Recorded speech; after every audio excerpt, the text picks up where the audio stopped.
This journey for me began almost 3 years ago. For 3 years I sat in the chairs you sit in tonight, and I envisioned this moment, how it would feel and what I would say. I would see and feel myself here tonight. This is what pulled me through the ups and downs of what is an election campaign. Tonight, for me, this is a realization of my dreams and my goals, and I will never forget this moment. I have been and always will be a believer that each one of us can make a difference, and I will never take for granted the opportunity I have in front of me. I look forward to the future ahead and to achieving our goals together, as it is us working together which will change the world. Thank you. I'm often told of the courage I must have to serve my community as a councillor. And there's a poem by Carolyn Kent that speaks about courage, and I wanted to share it with you tonight. Courage is admitting that you're afraid and facing that fear directly. It's being strong enough to ask for help and humble enough to accept it.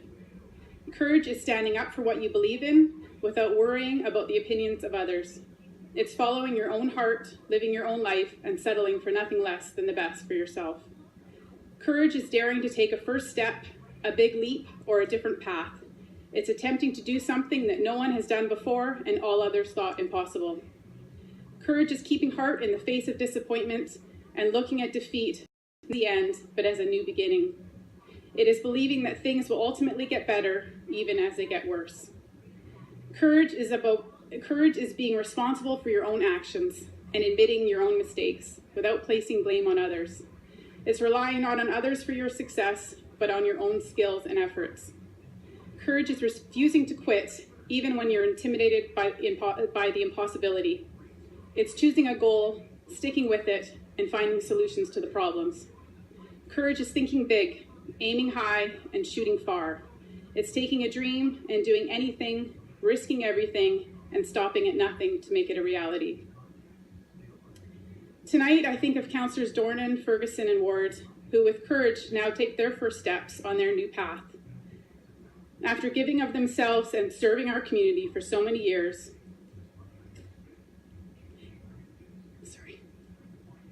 you have each left a legacy, and I'm proud and honored to have worked alongside you. Sorry. Thank you. I think of our three new councillors, Arneson, Qualley, and Whitmarsh, who now with courage begin their new journey. Over the last 3 years, I've realized just how much courage it takes to serve your community. To stand strong in what you believe in, to persevere, and to not be intimidated by the seemingly impossible.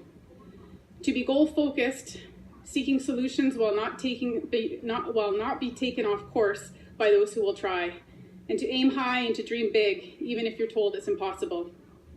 I've grown so much over the last 3 years, and I'm proud of the courage I've gained.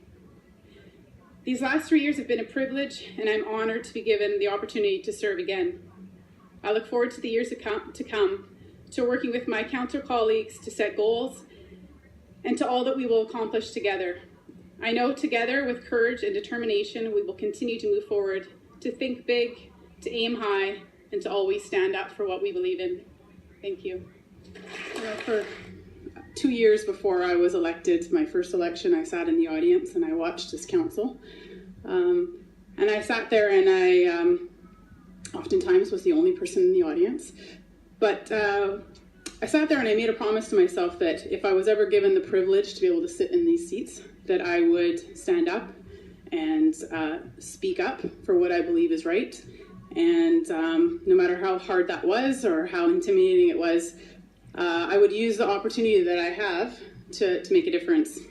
And I know this is a difficult thing to talk about, and I'm sure I will find myself the target of attacks or threats for standing up and joining Councillor Qualley in her comments. But I have four daughters, and if any one of my 4 daughters were treated the way I have been treated, members of this council have been treated, staff have been treated over the last 6 years, it would be very clear that they would be being bullied and there would be repercussions, and someone would stand up and say it wasn't right. And unfortunately, it's been allowed to grow and fester, and this type of treatment to ourselves has been considered normal in some way, and considered par for the job, and something we all should just accept as reality. And I think that is wrong. And I think, like as was said, there isn't repercussions. Members of staff cannot reprimand members of council. The mayor's job is not to do that. The only way we have to deal with these things is to stand up and speak up against it and to say it's not right. And it's not right. And it hasn't been right for a long time. And as was said, if members of our staff acted this way, they would be dealt with, and there would be repercussions, because it would be very clear that it's not tolerated. So I honestly don't think there's necessarily an easy solution for us to come up with at this table right now, this evening. But I think there is the issue is bigger, and there is a symptom of some bigger issues going on here. And if we don't talk about them, and if we don't sit here and stand up and be brave enough to say what's happening isn't right, then it will just continue to be normal, and it will continue to be allowed as how we should treat each other. And I think we are all respected adults at this table, and I think we need to all start acting that way.